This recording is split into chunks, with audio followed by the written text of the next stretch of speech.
G'day everyone and welcome to the shed. First of all, Happy New Year. It's the 1st of January 2021 and I'm hoping all of us are going to have a much better 2021 than what we had 2020. And for us, like most people, 2020 had its challenges. We had our setbacks, we had our peaks and things where things went very well, and our YouTube channel has grown substantially in 2020, so that's all good. But we've also had quite a few hiccups along the way, and hence we've had a few breaks in transmission and things like that that have slowed us down.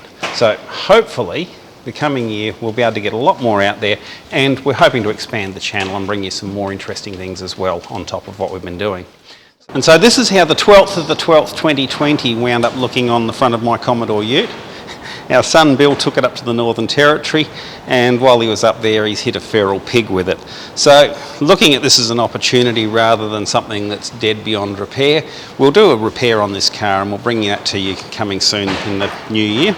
And it's had the airbags go off, it's got a fair bit of damage to the front of it, but for me I don't see this as a major smash repair. It's pretty much the same as hitting a kangaroo or any other feral animal really. If it had been an insured car they would have written it off for sure. Things this old that are insured now, if the airbags have gone off it's pretty much an automatic sort of off to the scrap heap.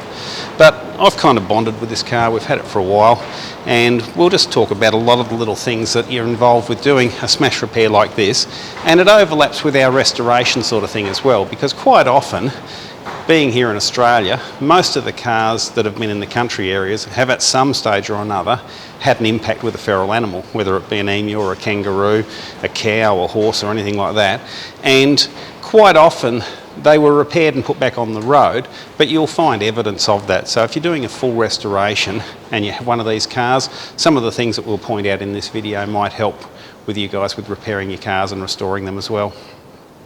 Both of the Kingswood Utes will feature quite heavily in this coming year, and I'm really hoping to get some paint on this car, and we'll get this plenum chamber job that we've been talking about done.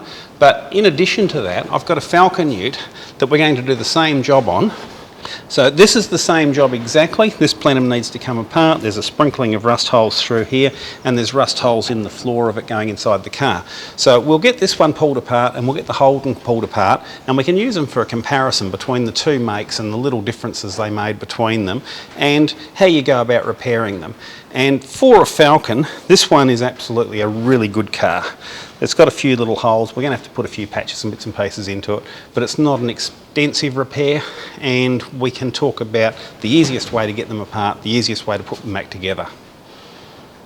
And straight up, first off for 2021 is going to be Dave's LTD, and I'm really hoping this coming week to get this one blocked down and get some white paint on it, and we'll be able to bring you some bits and pieces as we go on that one as well.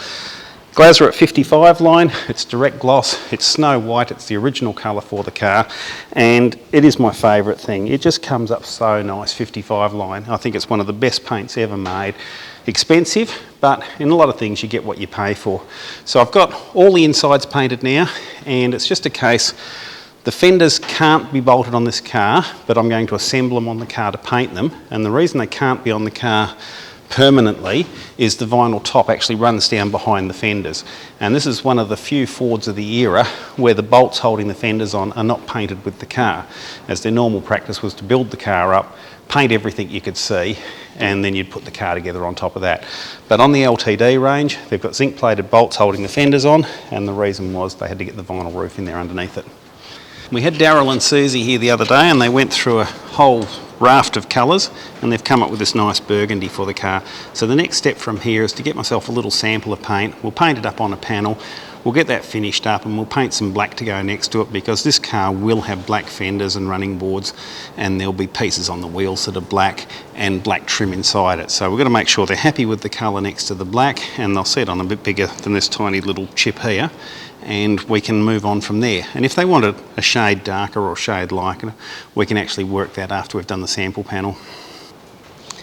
We've got a lot of great stuff planned for 2021, and we're really looking forward to actually getting in and getting some videos made and posted up on the internet. So from Deb and myself, it's a happy new year to everyone out there, and we look forward to catching up with you in 2021.